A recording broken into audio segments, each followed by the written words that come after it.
has come to put on the mask again, not because of any virus, but because of air pollution. On that note, let us talk to the point about air pollution. Hello all, this is Pranati. Delhi became a gas chamber. Bombay chokes in a deadly air. Cricketers in Bangalore were advised to use inhalers. And Diwali is not arrived yet. Then what is happening? Air quality index measures how safe is the air around you to breathe. If it is between 50 to 100, it is considered as satisfactory. And if it is between 200 to 300, it is considered as poor. And you know how much Delhi scores? It is absolutely more than 400. And in the recent days, despite being the coastal city, Mumbai is on par with Delhi with respect to air pollution levels. That brings us the question, what are the main causes of air pollution in India? Number one, continuous construction works going on across the metropolitan cities. And these construction sites are adding dust to the atmosphere. With increasing population density, there is increase in the generation of solid waste, and open burning of this garbage and solid waste is adding pollutants to the city, such as Bombay. Number three, post-harvest stubble burning in Punjab and Haryana are releasing pollutants in Delhi. Number four, high number of vehicles on road. According to Ministry of Road Transport and Highways, there were over 290 million vehicles registered in India as of March 2022.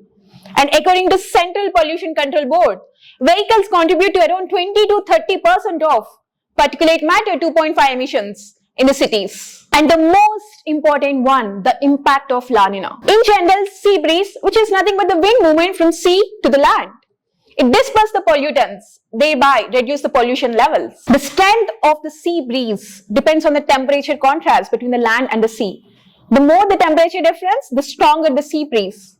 But in the recent times, due to high concentration levels of PM 2.5, which traps heat, it is dipping the cooling levels of sea breeze, and that reducing the temperature difference between the land and the sea, which is weakening the wind movement. And the atmospheric stability due to high pressures during winter seasons weakens the wind movement that increases the concentration of pollutants in a particular region, thereby worsening the air condition. And the most ignored one, cooking in restaurants and dhabas with unclean oils is emitting carbon monoxide and nitrogen dioxide into the atmosphere. And what are the consequences of it? If you are thinking it results in respiratory diseases and lung cancer, yes, you are right. But it is beyond that. The toxic tiny particles go inside our lungs. They are such tiny that they can break through the blood barriers and they get mixed with our bloodstream and they'll hit each and every organ of our body. It will lead to heart strokes, mental health issues, and it can affect the newborn babies and also the fetus. So what are the steps taken by the government to reduce the impact of air pollution or to improve the conditions of air? Schools were shut down in Delhi. Non-essential constructional activities were stopped. Entry of diesel trucks is prohibited. And anti-smog guns are arranged in different parts of the cities. What more can be done to resolve it?